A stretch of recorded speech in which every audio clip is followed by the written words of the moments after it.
আসসালামু আলাইকুম everyone, welcome to my another vlog. আশা করি আপনারা ভালো আছেন, আমিও আলহামদুলিল্লাহ ভালো আছি। সো এটা হচ্ছে আমার part 2 of my Agra tour. Actually আমি আমার আগের ভিডিওতে হচ্ছে আগ্রা ফোর্টের ট্যুরটা দেখিয়েছিলাম, অ্যান্ড সেকেন্ডটা বলেছিলাম যে আমি আমার তাজমহল ট্যুরের এক্সপিরিয়েন্সটা আপনাদের সাথে শেয়ার করব।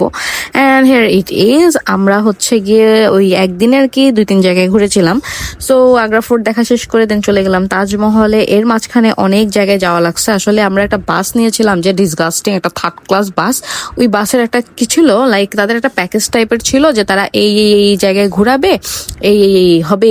মানে এটার মাঝখানে তারা যে কত থার্ড ক্লাস করছে, কারণ ভাই আমি শুধু তাজমহল আগ্রা ফোর্ট এগুলোতে যেতে চাইছিলাম। এর মাঝখানে ওনারা কোন হোটেল নিছে খাওয়ার জন্য, কোন মিষ্টির দোকান নিল, তারপর হচ্ছে গিয়ে তাজমহল দেখার আগে তাজমহল বিভিন্ন লাইটিং এ দেখতে কেমন হয় এরকম একটা জায়গায় নিল।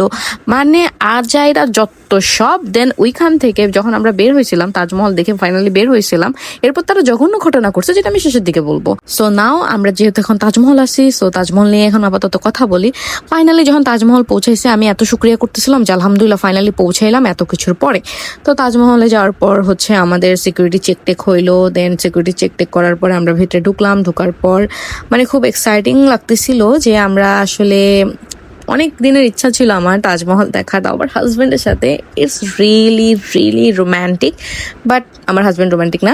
এরপর হচ্ছে গিয়ে আমরা এন্ট্রি করলাম। করার পরে এই যে একটা এন্ট্রি স্পট যেটা সবসময় ইউটিউবে দেখতাম যে ওই দূর থেকে তাজমহলের মাথা দেখা যেতেছে, তা আমি আসলে বুঝতেছিলাম না যে এত মানুষ, আল্লাহ কি ভিডিও করব কি না করব।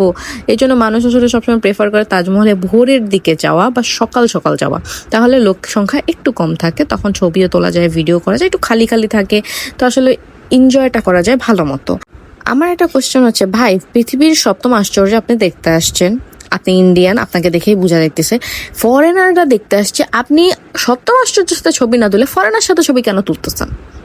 মানে কেন? এত সুন্দর, আলহামদুলিল্লাহ মাশাল্লাহ, এত সুন্দর একটা জিনিস দেখতে এসে আপনি কি করতেছেন? এটার সাথে ছবি না তুলে আপনি ফরেনারের সাথে ছবি তুলতেছেন।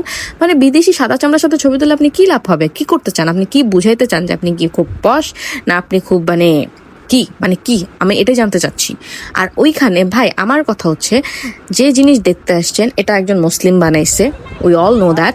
আপনি ওইটা দেখতে আইসা আমি হিজাব পরি, আমি মুসলিম, আমারে এমন ভাবে জাজ করতেছেন যে আমি আপনাদের দুশ্মন কেউ। মানে আমার কি যে রেসিস্টের শিকার হইতে হয়েছে ইন্ডিয়াতে, যেটা আমি আপনাদের কাউকে বলে বুঝাইতে পারবো না। যে as a Bangladeshi or as a Muslim আমার অনেক বেশি হ্যাসেলের শিকার হইতে হয়েছে এখানে। নাই মানে অনেক বেশি ইম্বারাসিং হ্যাসেল, তারপর হচ্ছে অনেক অনেক বাজে একটা এক্সপিরিয়েন্স হয়েছে যে মানুষ আমাকে অনেক বাজেভাবে ট্রিট করছে, জাজ করছে, দ্যাটস ইট। বাট এই যে ভিউগুলা, এগুলো আসলে সবকিছু ভুলাই দেয়। এরপর আমাদের বাসের ওইখান থেকে কল আসে যে আমাদের বাস ছাড়ার সময় হয়ে গেছে। ভাই আধা ঘন্টা হয়নি, তোর বাস ছাড়ার সময় হয় কেমনে? এরপর আমরা বাসের দিকে রওনা হলাম। অ্যান্ড বিশ্বাস করবেন না, আমার ব্যাক করার জার্নিটা কতটা থার্ড ক্লাস ছিল। আমাদের বাস নষ্ট হয়ে গেছিল, বাস মানে সাইডের উপরে টানতেছেই না, মানে বাসের এসি নষ্ট হয়ে গেছে। কি যে একটা থার্ড ক্লাস অবস্থা হচ্ছে, যেখানে রাতের 1টার দিকে পৌঁছানোর কথা সেখানে আমরা রাতে 3টায় পৌঁছেছি।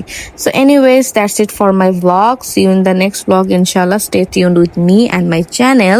সবাই আমার জন্য দোয়া করবেন। সো আল্লাহ হাফেজ।